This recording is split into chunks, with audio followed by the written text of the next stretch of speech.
Aujourd'hui, à l'heure de la foi, tu as besoin de plus de connaissances pour briller.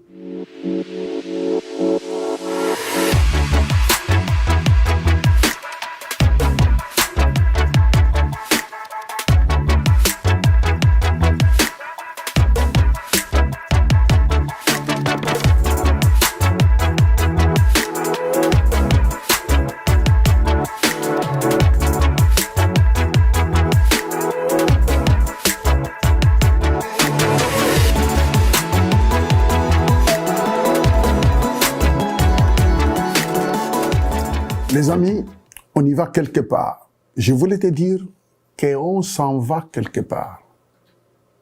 Tu dois aller quelque part. Le long de ton séjour sur la terre, Dieu t'appelle à aller quelque part. Ah oui, peu importe dans quelle famille tu es né, peu importe le continent où tu vis, mais Dieu veut t'amener quelque part. Béni soit le nom du Seigneur. C'est pour moi une grande joie de t'influencer. Ne baisse pas les mains. Dieu t'aime plus que même tes parents. Vous savez, s'il y a quelqu'un qui t'aime, quelqu'un qui connaît ta valeur, eh bien c'est Dieu. Dieu te connaît. Dieu connaît ta valeur. Même ton professeur peut ne pas savoir ce qui est en toi. Même ton médecin. Tes proches. Les gens qui mangent avec toi ensemble. Mais parfois, ils peuvent être ignorants de ce que Dieu a mis en toi. Et c'est pourquoi il te faut plus de connaissances pour que tu brilles, pour resplendir. Il te faut la connaissance. Vous savez, quand on parle de la connaissance, on peut parler de... Tu me diras, mais non, tu es pasteur, tu parles... Mais attends, la réussite dans la vie... Mais vous savez, je suis là pour coacher n'importe qui. Et c'est ça mon appel. Je suis là pour te coacher, te propulser loin. Parce que ça fait partie du plan de Dieu. Laisse-moi lire pour vous dans 1 Corinthiens chapitre 15, verset 21. 1 Corinthiens chapitre 15, verset 21. Autre est l'éclat du soleil, autre l'éclat de la lune, et autre l'éclat des étoiles. Même une étoile diffère en éclat d'une autre étoile. Attends. Je voudrais dire ceci. Tu as besoin de plus de connaissances pour briller. Tu as besoin de plus de connaissances pour resplendir. C'est très important. Moi, j'ai croisé des personnes qui pensaient tout connaître. Et j'ai parlé avec des personnes dans les avions, ainsi de suite. Là, j'ai rencontré parfois des ministres de plusieurs pays qui pensaient tout connaître. Mais vous voyez, quand on se barricade, quand on pense tout connaître, on ne va pas loin. Les amis, nous vivons dans un monde qui est en train d'évoluer. Et dans tous les domaines. Hein? Regarde un peu la technologie, regarde un peu la science, comment il fait des progrès. Même dans la vie spirituelle, on a besoin de progresser. On ne peut pas parler de progrès là où il n'y a pas augmentation des connaissances. Tu dois ajouter ta connaissance. Tu dois t'améliorer. Tu dois aller plus loin. Vous savez, j'ai compris une seule chose. Ça fait longtemps que je prêche l'évangile dans les 4 coins du monde. Mais j'ai compris une seule chose, c'est qu'on peut s'enfermer et croire qu'on connaît tout. Et c'est ça qu'on appelle l'orgueil. Ce n'est pas parce que je vis des milliers de personnes recevoir des miracles, des guérisons. Écoutez seulement des témoignages. Et puis tu peux te dire, oh ben, écoutez, la foule m'a beaucoup suivi en Asie, en Amérique centrale, en Europe, ainsi de suite. Ah, je pense que je connais tout. Non. J'aime toujours être enseignable. J'aime être enseignable. Et je peux m'asseoir à écouter quelque chose que Dieu m'a dit au travers de quelqu'un d'autre. Pourquoi? J'ai besoin de plus de connaissances pour briller. Dieu nous demande de briller dans chaque domaine de notre vie. Et briller, distinguer dans le domaine auquel Dieu t'appelle, c'est très important. C'est pourquoi Tu arrives dans d'autres pays, on te parle d'un grand médecin qui a fait des rages, des ravages. Tu arrives dans un autre pays, on te parle d'un certain pilote. Lui, il était un infatigable. En fait, on peut te présenter des personnalités incroyables. Aujourd'hui, on parle de Churchill, ainsi de suite. On parle des anciens hommes d'État. Hein? Et on parle de pourquoi? C'est parce qu'ils avaient une connaissance encore plus qui les a fait briller. Et je dis que tu peux briller. Et ici, l'apôtre Paul parle d'un niveau de brillance. Pouvez-vous le lire encore? Autre est l'éclat du soleil. Dans 1 Corinthiens chapitre 15, verset 41, la Bible dit qu'il y a d'autres qui ont l'éclat de quoi? Du soleil.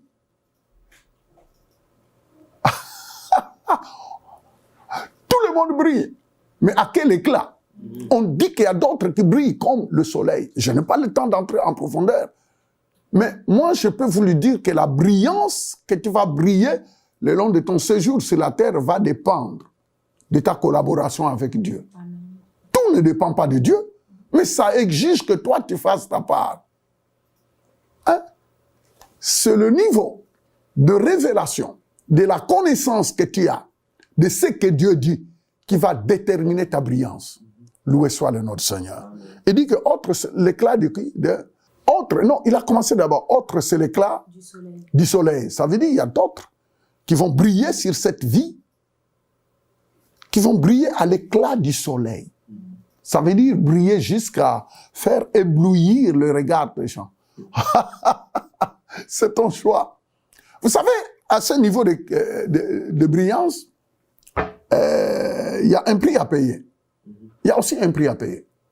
Vous savez, il y a beaucoup de personnes qui aimeraient bien briller, mais ne veulent pas payer les prix. Ils ne veulent pas payer les prix. Même Dieu a payé les prix qu'il fallait par son Fils Jésus. Et aujourd'hui, nous tous qui sommes enfants de Dieu, mais il a fallu que Dieu paye un prix.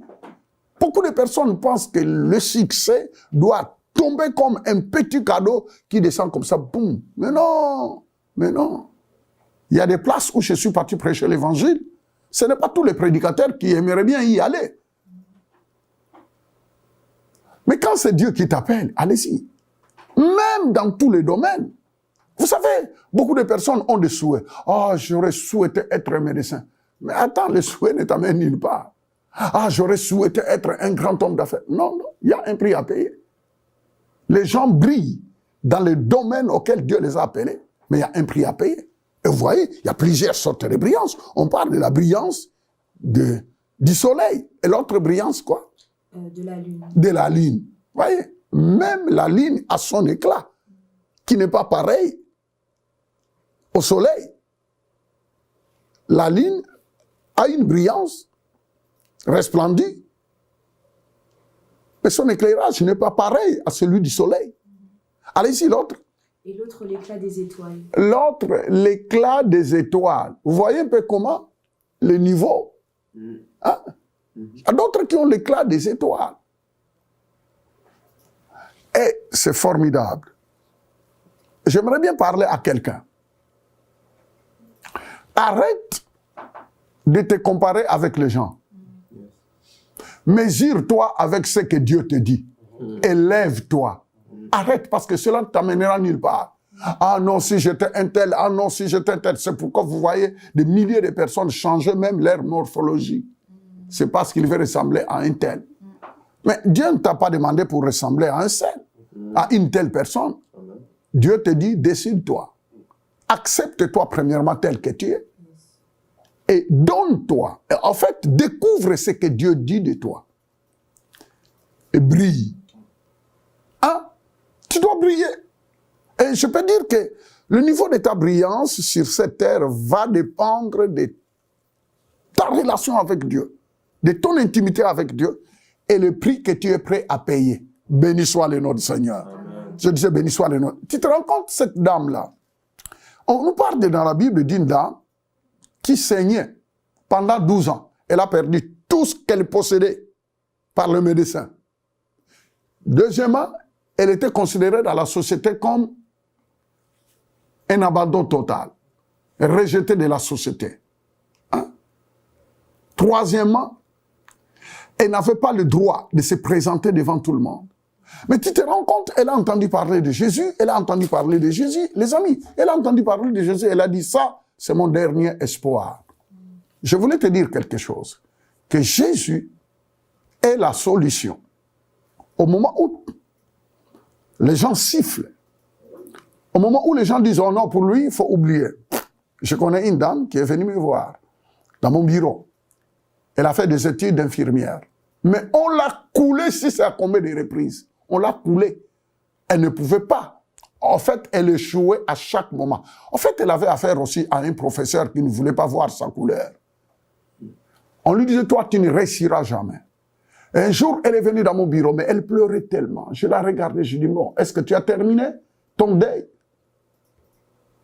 Je dis, écoute, maintenant, j'aimerais bien te parler. Ces gens qui ont dit que tu ne réussiras jamais, ces professeurs qui te traitaient de tout, qui te malmenaient, qui ne voulaient pas voir ta peau, ce n'est qu'un humain. Tu sais, il y a des moments où nous cherchons à être soulevés par des humains et nous oublions la main de Dieu. Quelqu'un, un humain peut te soulever jusqu'à un niveau. Mais quand Dieu te soulève, il a la main éternelle. Loué soit le nom du Seigneur. Je priais pour cette dame. Je lui ai dit d'abord, le changement doit commencer dans ta tête. Si tu acceptes ce que ce professeur te dit, si tu acceptes tout ce que ce professeur te dit, tu vas finir par couler. Mais si tu crois que toi, tu portes Christ en toi, que c'est lui qui est en toi est plus fort, que c'est Dieu, premièrement, qui t'a donné cette peau que les gens détestent. Si tu crois qu'avec Dieu, tu peux accomplir des exploits, je vais prier, nous allons nous accorder, Dieu va faire grâce. Et vous savez, aujourd'hui, dans le même professeur qui l'a fait couler, la dame a réussi et elle est arrivée à l'examen pour devenir infirmière. Parce que si au Québec, il y a un examen de l'ordre des infirmières. On l'a coulée 2 fois. Elle est revenue encore dans le bureau, je dis, tout est possible. Vous savez, aujourd'hui, elle est la numéro 1 d'une des hôpitaux. Ici, au Québec, ici, à Montréal. Elle est la boss. Elle est la boss. Tu te rends compte? Si elle devrait tout simplement laisser tout ce que les gens disaient, tous ces échecs, lui détruire. Tu te rends compte? En fait, il avait besoin d'une nouvelle connaissance. Il avait besoin d'un autre niveau. Parce que vous savez, la vie a des paliers. Au fur et à mesure que tu veux monter, ça demande plus d'efforts, plus de révélations de Dieu, plus de connaissances de ce que Dieu est capable de faire. Mon ami, je voulais te dire, en ce début de l'année 2024, que Dieu t'appelle à briller. Tu vas briller. Et c'est possible pour toi de briller. Oh, que Dieu te fasse grâce. Que Dieu te fasse grâce. Je disais que Dieu te fasse grâce. Laisse-moi prier pour toi qui as suivi ces brèves exhortations, cet encouragement de 2024. Oh, que Dieu te fasse grâce. Je sais que tu es là. Tu es en train de te dire, oh, Dieu vient de me parler. Mais effectivement, n'attendez pas qu'un ange descende dans ta chambre. N'attendez pas qu'un ange descende avec une toge rouge bordeaux. Ça n'annule pas. En fait, Dieu vient de te parler au travers de ces messages. Alors, prends courage, lève-toi. Dans Ésaïe 60, à partir du premier verset de la Bible, lève-toi et sois éclairé. Eh bien, Dieu vient de t'éclairer. Dieu t'appelle à briller. Ne te sous-estime pas. Ne te limite pas par rapport à ce que les gens disent. Dieu te fait briller cette année en 2024. Amen. Que Dieu soit béni. Laisse-moi prier pour quelqu'un qui est en train de me suivre, qui veut dire oui à Jésus. Eh bien, la première chose pour entrer dans ce niveau de brillance, il faut d'abord dire oui à Jésus. Dire oui à Jésus, qui n'est pas une religion, qui n'est pas une dénomination quelconque. Non, Jésus est une personne. Il est une personne. Il est le Fils de Dieu qui est venu sur la terre, qui a été crucifié à la croix pour moi et pour toi. Quelle que soit ta couleur, quel que soit ton pays d'origine, quel que soit je ne sais pas quoi. Mais Christ est mort à la croix pour toi et pour moi. Maintenant que tu écoutes cette parole, tu peux ouvrir ton cœur. Tu peux dire à Jésus, Jésus, je crois que tu es le Fils de Dieu. Viens dans mon cœur. Sauve-moi. Je t'accepte comme le Seigneur et le Sauveur de ta vie. Est-ce que veux-tu répéter avec moi cette prière? Dites avec moi, Seigneur Jésus, Seigneur Jésus, j'ouvre mon cœur j'ouvre mon cœur à toi qui es le Fils de Dieu, à toi qui es le Fils de qui Dieu, a pris ma place à la croix. qui a pris ma place à la croix. Tu es mort, Tu es mort, tu as été enterré, tu as été enterré, mais le troisième jour, et le troisième jour, Dieu t'a ressuscité Dieu t'a ressuscité d'entre les morts. d'entre les morts. Je te reçois Je te reçois maintenant maintenant comme le Seigneur comme le Seigneur et le Sauveur de ma et vie. le Sauveur de ma vie. Merci. Merci. Remplis-moi du Saint-Esprit. Remplis-moi du Saint-Esprit. Au nom de Jésus. Au nom de Jésus. Amen.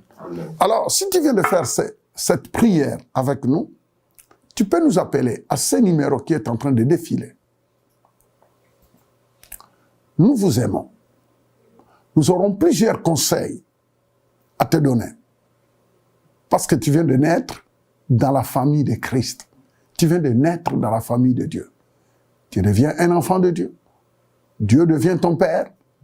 Et chaque père responsable prend soin de son enfant. Laisse-moi prier pour des personnes qui sont en train de me suivre, qui sont parfois malades ou qui ont des problèmes, quel que soit le problème. Et parfois, tu es quelque part, tu te dis, ah non, j'ai essayé dans tous les moyens possibles. Un jour, je priais pour quelqu'un dans un pays. En fait, il avait fait la loterie, je crois, pour obtenir des papiers pour arriver un visa des États-Unis. Alors, je sortais de mon hôtel, j'allais pour la croisade, et j'étais dans leur hôtel. Alors, finalement, il me pose la question, il parle avec moi, il m'explique sa situation. Et je lui dis, écoute, il faut que quelqu'un paye une somme d'argent, je crois qu'entre 1700 $ américains, parce qu'il a réussi cet examen-là, mais il n'avait pas l'argent pour aller aux États-Unis. Vous savez, je lui dis, venez tel jour, avant que je prenne mon avion. Il est venu, la personne. Je lui ai donné la somme. Un jour, il m'appelle des États-Unis à Atlanta. Il a dit, papa, je suis arrivé en Atlanta. Merci pour tout ce que tu as fait. Aujourd'hui, il travaille dans une entreprise.